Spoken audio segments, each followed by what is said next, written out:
আমরা আমাদের আজকে সকালের ক্লাসে শিশু আইন 2013-র কিছু গুরুত্বপূর্ণ ধারা নিয়ে আলোচনা করব। গতকালকে সর্বশেষ যেটা আমরা আলোচনা করেছিলাম শিশু আইনের 45 ধারার প্রশ্ন। 45 ধারার যে বক্তব্যটি সেটি হলো যে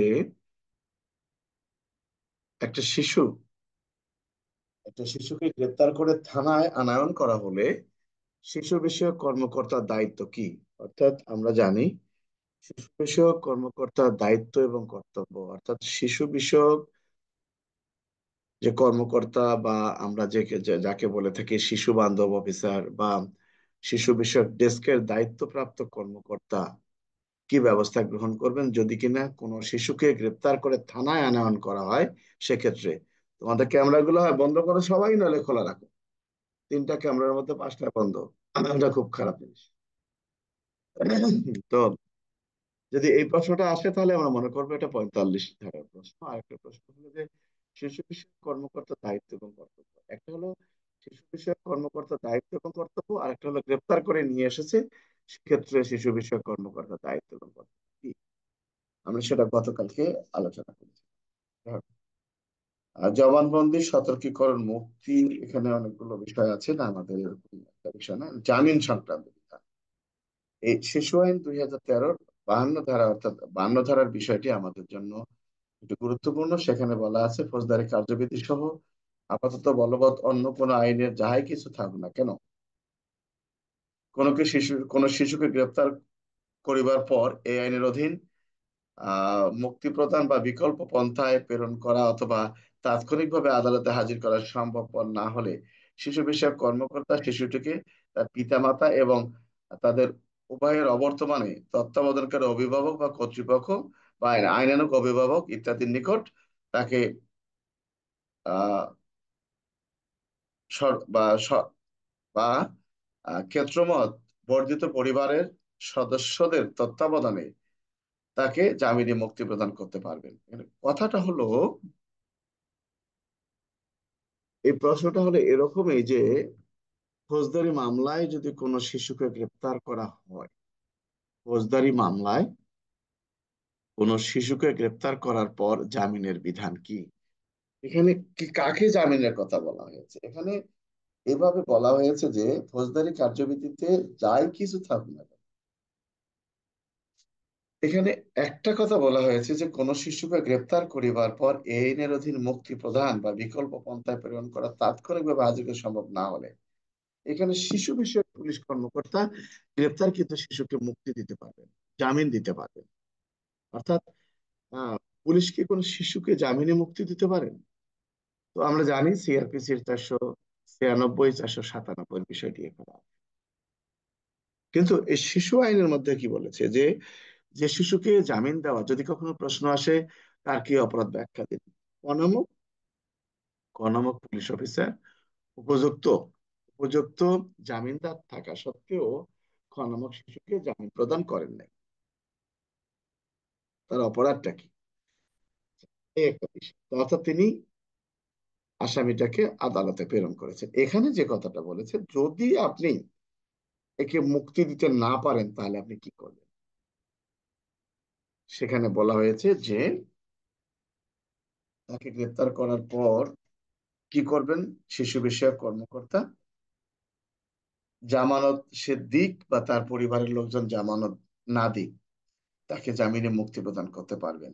এরপরে অর্থাৎ 52 বলা আছে ফৌজদারি কার্যবিধি সহ আপাতত বলবৎ অন্য কোনো আইন বা এই আইনের অধীন কোনো বিধানে ভিন্নরূপ যাই কিছু থাকুক না কেন,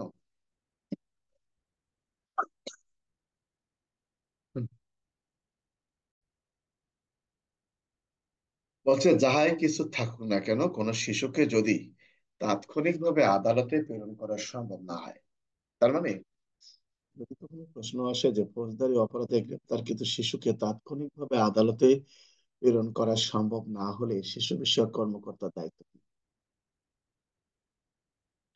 তাহলে আমরা বুঝবো যদি তাৎক্ষণিকভাবে তাকে আদালতে প্রেরণ করা সম্ভব না হয় ক্ষেত্রে শিশু বিষয়ক কর্মকর্তা এই শিশুটিকে জামিনে মুক্তি প্রদান করতে পারবেন। সেটি তার অভিভাবক বা তার পরিবারের যে বর্ধিত পরিবারে যারা সদস্য আছেন তাদের জিম্মায় এই শিশুটাকে দিতে পারবেন। এখানে আরেকটা বিষয় বলছে যে এই আইনের অধীন শিশুকে জামিনী মুক্তি প্রদানের ক্ষেত্রে সংশ্লিষ্ট অপরাধ জামিনযোগ্য বা জামিন অযোগ্য কিনা তা শিশু বিষয়ক কর্মকর্তা বিবেচনায় নেবেন। অর্থাৎ এখানে একটা বিষয় বলছে যে এই শিশুটাকে যে আপনি জামিন দিবেন, সে জামিনযোগ্য অপরাধের সাথে জড়িত না জামিনের অযোগ্য অপরাধের সাথে জড়িত, এটা আপনি বিবেচনায় নেবেন। এরপরে বলা আছে যে উপধারা 2 এ যাই কিছু থাকুক না কেন, অপরাধের প্রকৃতি গুরুতর বা ঘিন্ন প্রকৃতির হলে বা জামিন প্রদান করা হলে, উহা সর্বোত্তম স্বার্থের পরিপন্থী হলে বা জামিন প্রদান করা হলে, সংশ্লিষ্ট শিশু কোনো কুখ্যাত অপরাধীর সহচর লাভ করিতে পারে বা নৈতিক বিপদের সম্মুখীন হইতে পারে, বা জামিন প্রদান করা হলে ন্যায় বিচারের উদ্দেশ্য ব্যাহত হবার আশঙ্কা থাকিলে শিশু বিষয়ক কর্মকর্তা জামিনে মুক্তি প্রদান করবেন না। এখানে তাহলে আমরা দুটো বিষয় একটা দেখি যে কখন একটা শিশুকে জামিনে মুক্তি প্রদান করা আইনসঙ্গত হইবে না, বা কোন ধরনের শিশুকে জামিনে মুক্তি প্রদান করা আইনে অপরাধ নয়, বা শিশু বিষয়ক কর্মকর্তা কখন কি কারণে একজন শিশুকে জামিন প্রদান করতে পারবেন না বা জামিন প্রদান করবেন না।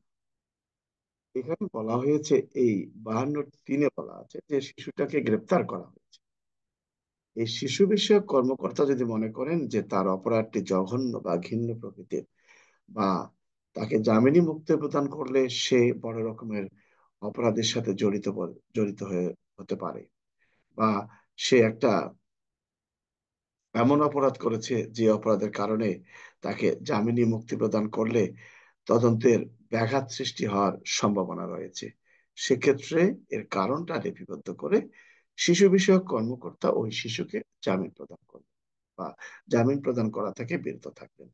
তার মানে এই 52 ধারায় জামিন সংক্রান্ত বিধান প্রথমে বলা আছে যে শিশু বিষয়ক কর্মকর্তা কি করবেন, এই শিশুটাকে জামিন দিয়ে দিবেন। যদি জামিন দিতে না পারেন তাহলে তিনি কি করবেন, বলছে জামিন দিতে না পারলে যদি আদালতে আপনি না মানে জানাতে ব্যর্থ হন তাহলে তাকে জামিনে দিবেন।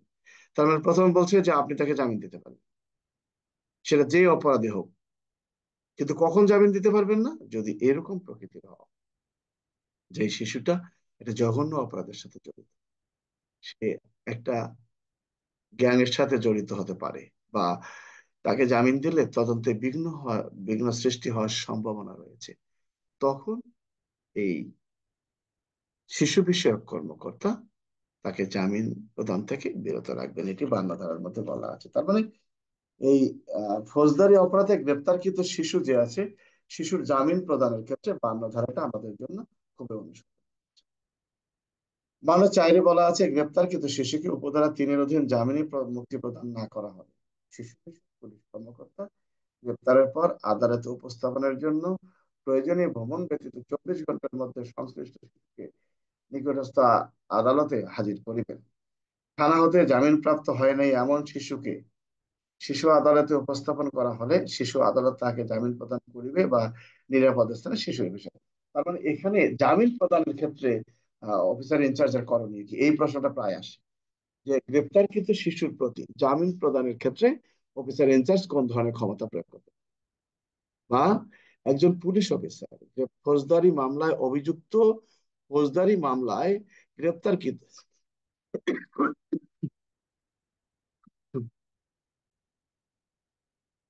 ফৌজদারি মামলায় গ্রেপ্তারকৃত শিশুর প্রতি একজন মানে অফিসার ইনচার্জ এই ক্ষমতাটা প্রয়োগ করতে পারেন শিশু বিষয়ক কর্মকর্তার ক্ষমতা। তো 52 ধারাটা আমাদের জন্য খুব গুরুত্বপূর্ণ। 52 ধারা বলছে যে আপনি তাকে যদি আদালতে প্রেরণ না করেন তাহলে তাকে জামিন দিবেন। এরপরে বলছে সে যে কোনো মামলায় থাক, তাতে জামিনের যোগ্য অপরাধে গ্রেপ্তার হোক, জামিনের অযোগ্য অপরাধে গ্রেপ্তার হোক, আপনি তাকে এরপরে বলছে যে ওই আসামিটাকে আপনি ছেড়ে দিবেন না, কোনটাকে, যেখানে জঘন্য অপরাধের সাথে জড়িত, যে কিনা যাকে কিনা জামিন দিলে মামলা তদন্তে ব্যাহত হওয়ার সম্ভাবনা রয়েছে, তাকে আপনি জামিন দেবেন না।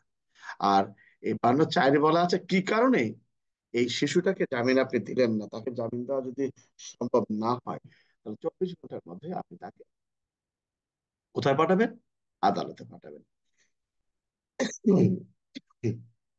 যাই হোক, এখানে আরেকটা কথা বলা আছে যে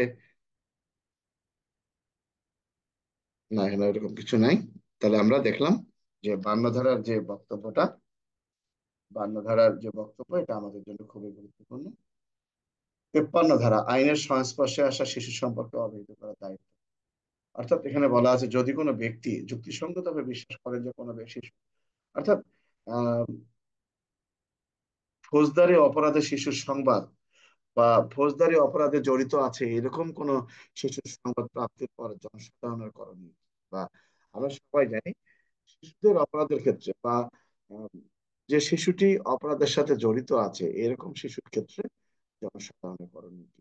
এই কর্ণধারের মধ্যে যে বিষয়টি বলা আছে, যদি যুক্তিসঙ্গত বিশ্বাস করেন যে কোন শিশু অপরাধমূলক ঘটনার শিকার বা কোনো অপরাধের সাক্ষী, তাহলে তিনি উহা শিশু বিষয়ক বা প্রবেশন কর্মকর্তাকে বা সমাজসেবা কর্মীকে অবহিত করবেন, এবং শিশু বিষয়ক কর্মকর্তা, প্রবেশন কর্মকর্তা, সমাজকর্মী উক্ত শিশুর সার্বিক নিরাপত্তার প্রয়োজনীয় ব্যবস্থা গ্রহণ করবেন। তার মানে শিশুদের প্রতি জনসাধারণের করণীয়। 53 ধারায় বক্তব্যটা বলা আছে, এটা আমাদের এরকম গুরুত্বপূর্ণ না। এখানে আরেকটা বিষয় বলা আছে, 54 ধারা, 54 ধারাও আমাদের এরকম গুরুত্বপূর্ণ নয়। পলাতক শিশুর প্রতি করণীয়, যে শিশুটা পলায়ন করেছে শিশুর প্রতি নিষ্ঠুর তার দণ্ড।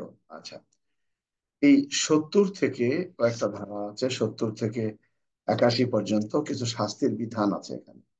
এগুলো আমাদেরকে একটু দেখতে হবে। যেমন শিশুর প্রতি নিষ্ঠুরতার দণ্ড, অর্থাৎ শিশুর প্রতি নিষ্ঠুরতা বা নিষ্ঠুর কোনো আচরণ করা যাবে না। এখানে যে কথাটা বলা আছে, যদি কোনো ব্যক্তি তার হেফাজতের দায়িত্বে পরিচর্যার কোনো শিশুকে আঘাত হতে, এখানে বিষয় মানে মূল বক্তব্যটা হলো কার প্রতি। এখানে বলা হয়েছে যেমন আহ শিশু বিষয়ক যে সংশোধনাগার আছে বা শিশুকে যেখানে হেফাজতে রাখা হয়েছে, সেই শিশুটাকে যদি কোনো ব্যক্তি মারধর করেন, নিষ্ঠুরতা, তারপর নিষ্ঠুর কোনো আচরণ করেন, সেক্ষেত্রে তার শাস্তির কথা বলা হয়েছে। এখানে অনেকগুলো, একটা প্রশ্ন মনে হয় আসছিল তোমাদের, যে শিশুদের প্রতি মানে শিশুদের দ্বারা যদি কোনো ব্যক্তি কোনো মাদক দ্রব্য কেনায়, এরকম একটা প্রশ্ন মনে হয় আসছিল নাকি তোমাদের? না। একটা জিনিস তোমাদের এখানে আমি বেশি গুরুত্ব সহকারে দেখতে বলছি আজকে আলোচনা, বান্ন ধারাটাই বেশি গুরুত্বপূর্ণ। আর গুরুত্বপূর্ণ হলো 81 ধারার, 81 ধারাটা। কি জন্য 81 ধারাটার বিষয়টা? 81 ধারার এই জন্যই যে আমরা জানি নারী ও শিশু নির্যাতন দমন আইনে নির্যাতিত বা নারী ও শিশু নির্যাতন দমন আইনে যে নির্যাতিত নারী বা শিশুর পরিচয় প্রকাশ করা যাবে না, এটা নারী ও শিশু নির্যাতন দমন আইনের 14 ধারায় উল্লেখ আছে। কিন্তু সেখানে যে অপরাধী শিশু তার ছবি প্রকাশ করলে সেটা কিন্তু আইনে অপরাধ নয়। কিন্তু শিশু আইন 2013-র 81 ধারার মধ্যে বলা আছে যে বিচারাধীন কোনো মামলা, বিচার কার্যক্রম সম্পর্কে প্রিন্ট বা ইলেকট্রনিক মাধ্যম অথবা ইন্টারনেটের মাধ্যমে শিশু স্বার্থের পরিপন্থী এমন কোনো প্রতিবেদন, ছবি, তথ্য প্রকাশ করা যাবে না, যাহা শিশুটির প্রত্যক্ষ বা পরোক্ষভাবে শনাক্ত করা যায়। এখানে আরেকটা বিষয় বলা আছে যে যদি কোনো ব্যক্তি এই আইনের অধীন, আহ এখানে বলা আছে এই আইনের বিধান যদি কোনো ব্যক্তি লঙ্ঘন করেন এবং এই অপরাধের জন্য অনধিক 1000 টাকা, দুঃখিত, অনধিক 1 বছরের জন্য কারাদণ্ড এবং 50,000 টাকা পর্যন্ত অর্থদণ্ড বা উভয় দণ্ডে দণ্ডিত করতে পারে। এখানে যদি প্রশ্ন আসে যে কে কি অপরাধ করলেন ব্যাখ্যা দিন, সেখানে যদি উল্লেখ করা থাকে কোনামুক পত্রিকার সাংবাদিক বা কোনামুক ব্যক্তি রাস্তায় একটা অবাঞ্ছিত শিশুর ছবি প্রকাশ করলেন, এটাও কিন্তু একটা অপরাধ। এই যে আমরা বিভিন্ন সময় যে শিশুদেরকে রাস্তায় পাওয়ার পরে শিশুদের ছবি আমরা রাস্তায় প্রকাশ করতেছি, এটাও কিন্তু একটা অপরাধ। অর্থাৎ এখানে মনে রাখতে হবে সে কোনো অপরাধী না। শিশু অপরাধী হলেও কোনো সমস্যা নেই, বা অপরাধের শিকার হলেও কোনো সমস্যা নেই, কিন্তু কথাটা হলো যে শিশুদের ছবি প্রকাশ করা যাবে না। তো যদি কখনো প্রশ্ন আসে নারী নির্যাতনের কথা থাকে, তাহলে সেখানে সমস্যা নেই, সেটা অপরাধ হিসেবে গণ্য হবে। কিন্তু যদি শিশু আইন 2013-র কথা উল্লেখ থাকে, সেটা আইনসঙ্গতভাবে অপরাধ যে কোনো শিশুর পরিচয় প্রকাশ পায় এরকম কোনো ইলেকট্রনিক মিডিয়া, প্রিন্ট মিডিয়া বা এমন কোনো তথ্য উপাত্ত প্রচার করা যাবে না যাতে শিশুটির কোনো পরিচয় প্রকাশ পায়। তাহলে 81 ধারাটা আমাদের এই জন্য গুরুত্বপূর্ণ যে 81 ধারার সাথে নারী ও শিশু নির্যাতন দমন আইনের 14 ধারার একটা যোগসূত্র আছে। আমরা যাতে ভুল করে হয় 81 ধারা দেব অথবা 14 ধারা দেব, এটাই। আমার কথা কি বুঝতে পারছো তোমরা?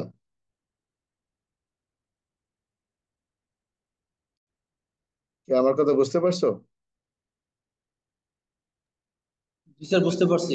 এক্ষেত্রে স্যার নারী ও শিশু নির্যাতনের 14 দ্বারা হইলো সাংবাদিকের অধীনে না, এই শিশু ক্ষেত্রে। নারী শিশু যদি এরকম প্রশ্ন হয়ে থাকে যে কে কি অপরাধ করলেন ব্যাখ্যা দিন, ক নামক পত্রিকার সাংবাদিক, ক নামক পত্রিকার সাংবাদিক শিশুর ছবি প্রকাশ করলেন, তাহলে মনে করতে হবে শিশু আইনের প্রশ্ন। ফেসবুকে দিলেন শিশু, অপরাধের শিকার শিশুর, সেখানে নারীর কথা উল্লেখ নাই। কিন্তু যখনই নারীর কথা উল্লেখ থাকবে তখন কিন্তু অবশ্যই নারী শিশু নির্যাতন দমন আইনের 14 ধারা হবে, যদি কিনা শিশুটি হয়ে থাকে ভিকটিম বা নারীটি হয়ে থাকে ভিকটিম। আর 81 ধারার বক্তব্যটা হলো এখানে কোনো আইনের কথা উল্লেখ করা নাই, কিন্তু বলা হয়েছে যে কনামুক পত্রিকার সাংবাদিক শিশুর ছবি প্রকাশ করলেন, সে অপরাধী হোক বা সাক্ষী হোক, এই একটা বিষয়। তাহলে আমরা এই 81 ধারার বিষয়টা আমাদের জন্য গুরুত্বপূর্ণ হিসেবে আমরা দেখতে পাই। আমার কথা কি বুঝতে পারছো?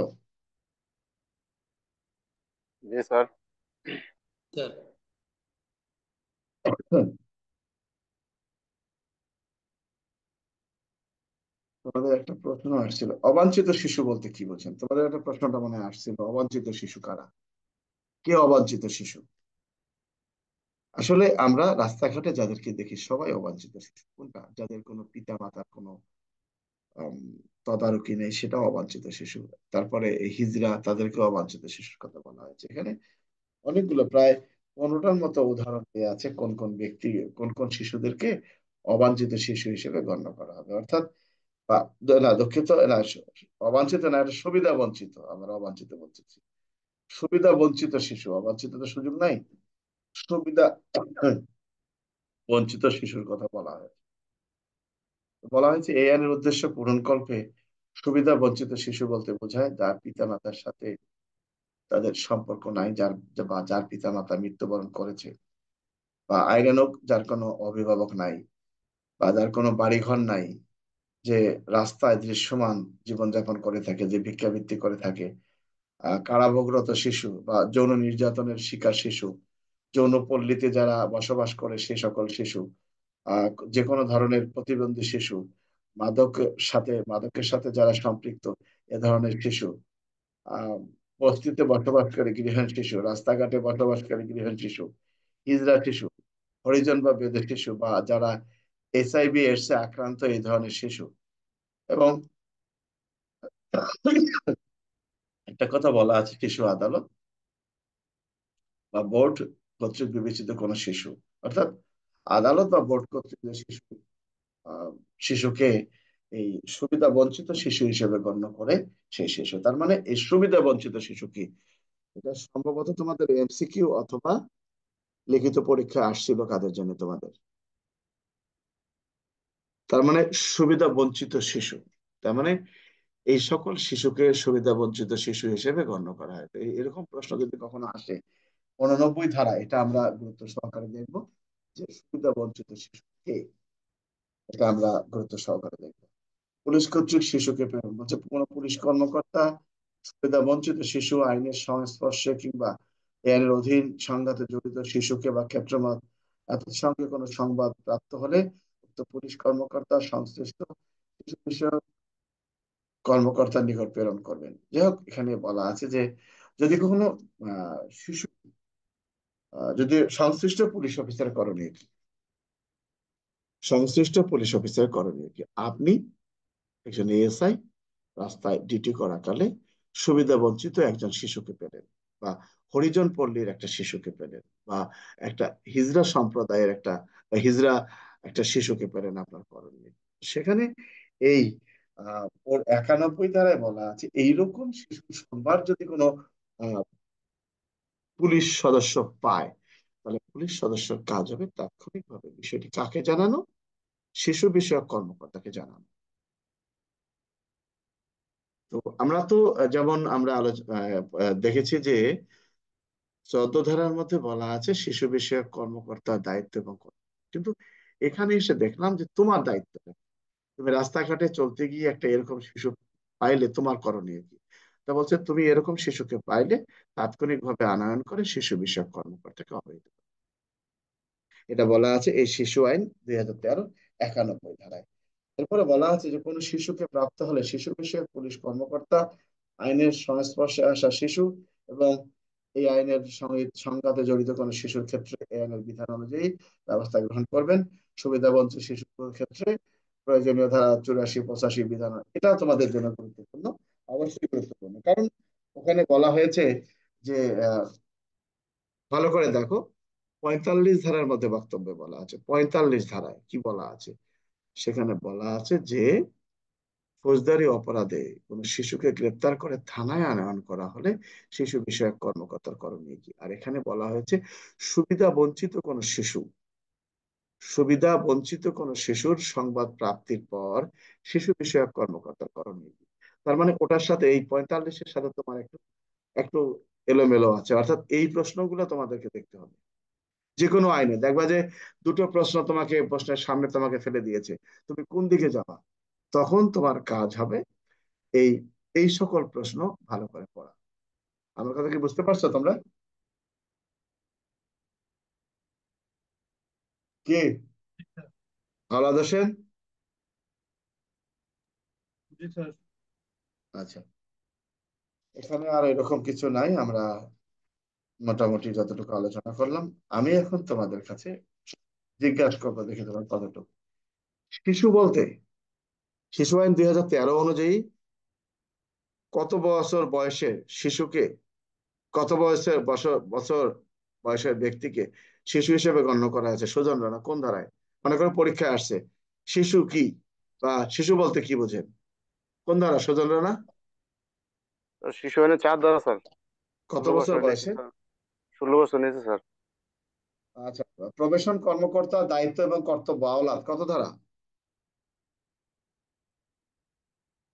শিশু আইন 2013 অনুযায়ী, নো বই ওঠার সুযোগ নাই মিয়া, এই এই তো ঘোড়ার ডিম পড়ো নেই। শীতল তো পড়াশোনা করে না। শীতল, জসিম, শিশু বিষয়ক কর্মকর্তা দায়িত্ব এবং কর্তব্য কত ধারা? জসিম, দ্বারা স্যার 14 দ্বারা। জসিম নাই। মালেকুল, শিশু আইনে 14 ধারা শিশু বিষয়ক কর্মকর্তার কি দায়িত্ব দায়িত্ব। পালন করবেন?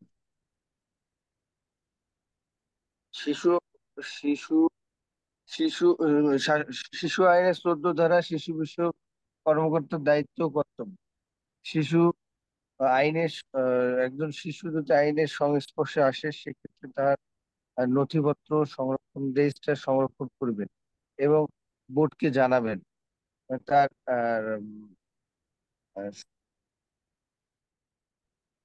এটাই বললাম, তোমরা তো পড়ো না, পিতামাতাকে না জানাবেন এবং তার না অধিকার। পড়লে না পড়লে যেটা হয় আর কি। আওলাদ, শিশু বিষয়ক কর্মকর্তা বলতে কি বোঝেন? শিশু বিষয়ক কর্মকর্তা আম, শিশু আইনে 2013 13 14 দ্বারা উল্লেখ করা আছে যে শিশু শিশু বিষয়ক পুলিশ কর্মকর্তার দায়িত্ব করতেন। শোনো আওলাদ, যদি পড়াশোনা ভাল না লাগে আমার কাছে ক্লাস করার কোনো দরকার নেই। আমি এগুলো পছন্দ করি না, কারণ ভালো রেজাল্ট করতে গেলে পড়তে হবে। জিজ্ঞেস করলাম যে শিশু বিষয়ক কর্মকর্তা বলতে কি বোঝেন, প্রশ্ন হবে 13, তুমি গেলে 14-তে। তার মানে ওই যে না পড়লে যেটা হয়। কি জসিম, আমার কথা শুনতে পারো না? জি স্যার, বুঝতে পারছি, নেটে আটকে গেছিল স্যার, এখন বুঝতে পারতেছি স্যার, নেটে বলেন। আটকায় যায়, নেটে আটকায় যায় না? আচ্ছা। বলেন স্যার। শিশুদের শিশুদের জামিন প্রদানের ক্ষেত্রে একজন পুলিশ অফিসার কি গ্রেপ্তারকৃত শিশুকে জামিনে মুক্তি দিতে পারেন? যদি কোনো কারণে জামিনে তিনি মুক্তি দিতে না পারেন সেক্ষেত্রে তার করণীয় কি? শিশু আইনের 52 ধারা মতো, 52(3) ধারা মোতাবেক শিশুকে জামিন সংক্রান্ত কথা উল্লেখ করা আছে। যদি কোনো শিশু ন্যায় বিচারের স্বার্থে অথবা তদন্তকারী কর্মকর্তা মনে করেন যে শিশুকে জামিন দিলে না, আইনের ব্যাঘাত সৃষ্টি হতে পারে, অথবা এই ক্ষেত্রে জামিন দিবে না স্যার। না দেওয়ার পরে 24 ঘন্টার ভিতরে শিশু উন্নয়ন ইয়ের ক্ষেত্রে প্রেরণ করতে হবে স্যার শিশু আদালতে। না, এগুলো আসলে তোমাদের পড়তে হবে, না পড়লে হবে না। তোমরা যে হেলা হেলা করে পড়ো না তো, এগুলো তোমাদের জন্য ক্ষতিকর হয়ে দাঁড়াবে। কারণ আইনের বিষয়গুলো এরকম না। তোমার এখানে 52(3)-এ যে কথাটি বলা হয়েছে যে একটা শিশুর অপরাধ যদি জঘন্য প্রকৃতির হয়, এই শিশুটাকে জামিন প্রদান করলে যদি এরকম মনে হয় যে শিশুটা কোনো সন্ত্রাসী দলের সাথে সম্পৃক্ত হবে বা তদন্তে ব্যাঘাত সৃষ্টি করতে পারবে, সে কারণে তো জামিন প্রদান থেকে বিরত থাকবে। আমি বললাম জামিন প্রদানের ক্ষেত্রে অনুসরণীয় পদ্ধতি। তাহলে সেখানে যে কথাটি বলা আছে যে এই 52(1)-এ বলা আছে যে একটা শিশুকে গ্রেপ্তার করার পর যদি আদালতে প্রেরণ করা সম্ভব না হয়, তাহলে শিশু বিষয়ক কর্মকর্তা ওই শিশুটাকে জামিন প্রদান করে। সেটা জামিনযোগ্য অপরাধী হোক, জামিনের অযোগ্য অপরাধী হোক। আর একটা কথা বললাম যে শিশু বিষয়ক কর্মকর্তা বলতে কি বুঝেন, সেখানে এই 13 ধারার মধ্যে বলা আছে যে প্রত্যেকটি থানায় স্বরাষ্ট্র মন্ত্রণালয়ের আওতাধীন একটা শিশু বিষয়ক ডেস্ক থাকবে। সেখানে বলা হয়েছে যে এই শিশু বিষয়ক ডেস্কের দায়িত্বে নিয়োজিত কর্মকর্তাকে শিশু বিষয়ক কর্মকর্তা হিসেবে গণ্য করা হবে, এবং এই কর্মকর্তা নির্বাচনের ক্ষেত্রে নারী সাব ইন্সপেক্টর যদি থাকে তাকে অগ্রাধিকার দিতে হবে। এটা 13 ধারার মধ্যে বলা আছে। আর 14 ধারার মধ্যে যে বক্তব্যটা বলা আছে শিশু বিষয়ক কর্মকর্তার দায়িত্ব এবং কর্তব্য। তো আমরা যেটা আলোচনা করেছি সেটি হলো যে একটা শিশুকে গ্রেপ্তার করে থানায় আনয়ন করা হলে শিশু বিষয়ক কর্মকর্তার দায়িত্ব কি। এরকম প্রশ্ন আসলে কত ধারার উত্তর হবে আমিনুল? এনামুল, এনামুলকে শুনতে পাচ্ছ? নাই। মালেকুল, কত ধারার উত্তর? স্যার, শিশু আইনে 45 ধারায় উল্লেখ কি কি করা করতে আছে। হবে সেখানে?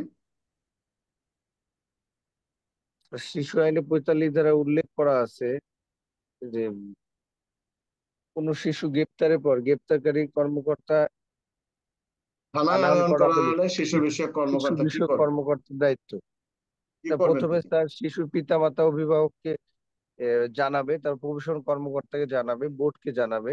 যদি 2 ধারা বলা আছে, যদি 1 ধারা বিধান অনুযায়ী যদি পিতামাতা বা বোর্ডকে আহ, এবং প্রবেশন কর্মকর্তাকে জানানো না যায়, সেক্ষেত্রে 24 ঘন্টার মধ্যে সে আদালতে তাহা প্রতিবেদন দাখিল করবেন। আচ্ছা, ফৌজদারি অপরাধে গ্রেপ্তারকৃত শিশুর প্রতি তদন্তকারী কর্মকর্তার করণীয় কি, এটা কত ধারা?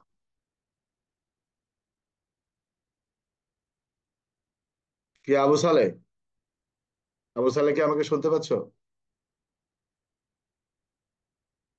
নাই। জসিম, কত ধারার প্রশ্ন? নাই। সুজন রানা, কত ধারার প্রশ্ন? Sir 52-1 sir. আহ গ্রেপ্তারকৃত শিশুর প্রতি তদন্তকারী কর্মকর্তার করণীয় কি 52(1)? না sir 44 sir. 44 sir, sorry sir, 44। আমি কি বলছি বুঝছো? গ্রেপ্তারকারী শিশুর প্রতি তদন্তকারী কর্মকর্তার করণীয় কি? এই তদন্তকারী স্যার কর্মকর্তা, এটি হলো 15 ধারার প্রশ্ন। আর তোমরা কোন দিকে যাচ্ছ? এখানে তদন্তকারী কর্মকর্তার কি কথা বললো আর তুমি চলে যাচ্ছ 44-এ, কেউ যাচ্ছ 45, কেউ যাচ্ছ 52 ধারায়। কি পড়লা তাহলে? 15 ধারায় কি বলা আছে? যে ব্যক্তি শিশুকে গ্রেপ্তার করেছেন, বয়স্কদের সাথে একটা শিশুকে গ্রেপ্তার করেছেন, তো সেখানে কি বলা আছে যে কোনো অবস্থাতেই বয়স্ক ব্যক্তির সাথে কোনো শিশুকে রাখা যাবে না। শিশুদের জন্য আলাদা রেজিস্টার প্রস্তুত করতে হবে। শিশুদেরকে হাজতে রাখার ক্ষেত্রেও আলাদা হাজতে রাখতে হবে। পরে যে কথাটি বলেছে যে একটা শিশু একে হাত করা পড়ানো যাবে না। তো আমি যে কথাটা বললাম তোমরা উত্তর দিচ্ছ কোনটা? আমার প্রশ্ন ছিল যে গ্রেপ্তারকৃত শিশুর প্রতি তদন্তকারী কর্মকর্তার ফৌজদারি অপরাধে রুজুকৃত মামলার তদন্তকারী কর্মকর্তার করণীয়। এখানে স্পষ্টত বলা আছে ফৌজদারি কার্যবিধি আপাতত বলবৎ অন্য কোনো আইনে ভিন্নতর যাই কিছু থাকুক না কেন, কোনো অপরাধ সংগঠনে প্রাপ্তবয়স্ক ব্যক্তি ও কোনো শিশু জড়িত থাকলে পুলিশ রিপোর্ট জিআর মামলার ক্ষেত্রে বা ক্ষেত্রমত অনুসন্ধান প্রতিবেদন সিআর মামলার ক্ষেত্রে তদন্ত প্রতিবেদন প্রাপ্তবয়স্ক ব্যক্তি ও শিশুর জন্য পৃথক প্রস্তুত করে দাখিল করতে হবে। কে দাখিল করবেন তাহলে? তদন্তকারী কর্মকর্তা দাখিল করবেন। শিশু বিষয়ক কর্মকর্তা এবং তদন্তকারী কর্মকর্তা তো এক না। আমার কথা কি বুঝতে পারছো? শিশু বিষয়ক কর্মকর্তা আর তদন্তকারী কর্মকর্তা কিন্তু এক না, তোমাকে বুঝতে হবে। এই এই এই গুরুত্বপূর্ণ প্রশ্ন কিন্তু তোমাদের প্রায় আসে শিশুদের ক্ষেত্রে, যে শিশুকে হাত করা পড়ানো যাবে কিনা, শিশুদের ক্ষেত্রে আলাদা চার্জশিট হবে কিনা, বা শিশুদের ক্ষেত্রে প্রাপ্ত বয়স্কদের সাথে শিশুকে রাখা যাবে কিনা। এটা তো পণ্য দ্বারা খুব গুরুত্বপূর্ণ তোমাদের।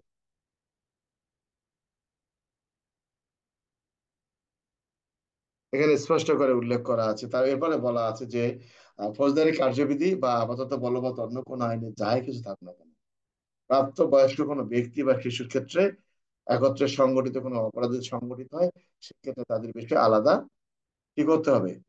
আলাদাভাবে অপরাধ আমলে নিতে হবে। আর এটাই যদি আমরা চলে যাই 44 ধারাতে যেটা বলা আছে হাত করা পড়ানো যাবে না, এটা কিন্তু ওইটা এটার সাথে এক না। ওটা হলো, ওখানে কি বলা আছে, কোন শিশুকে গ্রেপ্তার করিবার পর, একটা শিশুকে গ্রেপ্তার করা হয়েছে, যে ব্যক্তি গ্রেপ্তার, তুমি গ্রেপ্তার করেছো, তোমার করণীয় কি?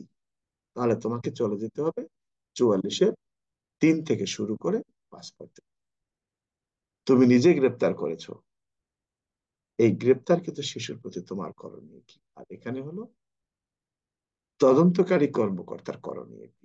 অর্থাৎ গ্রেপ্তারকৃত শিশুর প্রতি গ্রেপ্তারকৃত শিশুর প্রতি তদন্তকারী কর্মকর্তার করণীয় কি, বা পৃথক কি আলাদা, তার বিরুদ্ধে কি আলাদা নথি প্রণয়ন করতে হবে কিনা, চার্জশিট দাখিলের ক্ষেত্রে আলাদা দিতে হবে কিনা, এটা এখানে উল্লেখ করা আছে।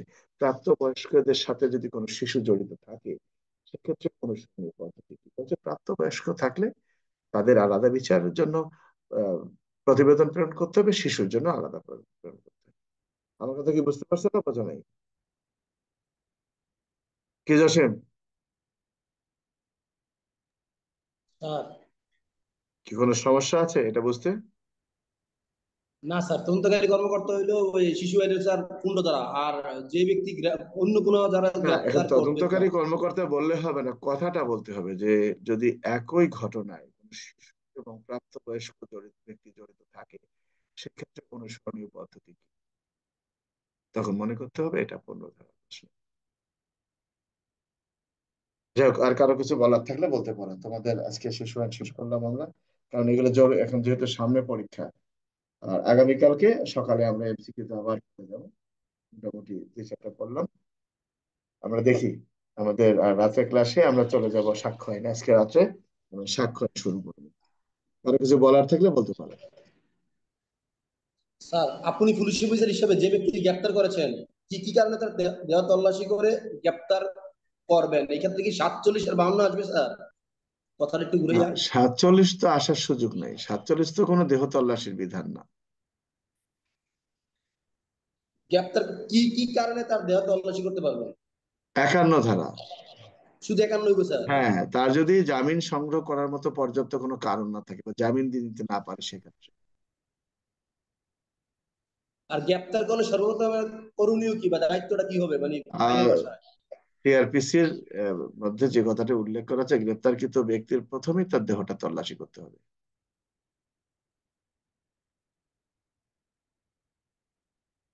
তারপরে এই ক্ষেত্রে স্যার 51 দ্বারা দিয়ে শুরু করবো স্যার? 51 ধারায় যদি কখনো প্রশ্ন আসে গ্রেপ্তারকৃত ব্যক্তির, একটা জিনিস হলো গ্রেপ্তারের আহ, আসামি গ্রেপ্তার কালে করণীয় কি, গ্রেপ্তার কালে তাহলে মনে করতে হবে 80 ধারা দিতে হবে, তাকে গ্রেপ্তারের কারণ জানাতে হবে গ্রেপ্তার কালে। আর একটা বিষয় হলো গ্রেপ্তারের পর করণীয়, তো গ্রেপ্তারের পর প্রথমেই মানুষের কাজটা হবে তার দেহটা তল্লাশি করা। 51 52 ধারা। আর কারো কিছু আছে কি? কিছু বলবা আওলাদ? কিছু বলার আছে? আওলাদ একটু ভালো করে পড়তে হবে পরীক্ষার সামনে। চেষ্টা করি কিন্তু মনে থাকে না, চেষ্টা করি। মনে থাকবে কেমনে? পড়াশোনাটা একটু ভালো করে পড়লে না মনে থাকে? এখন কিরকম পড়ো তাও তো বুঝি না। লাইনে দেখতেছি তো। হুম, একটু পড়তে হবে ভালো করে ভাই, নাহলে তো কিভাবে কি করবো এত কিছু বুঝতেছি না।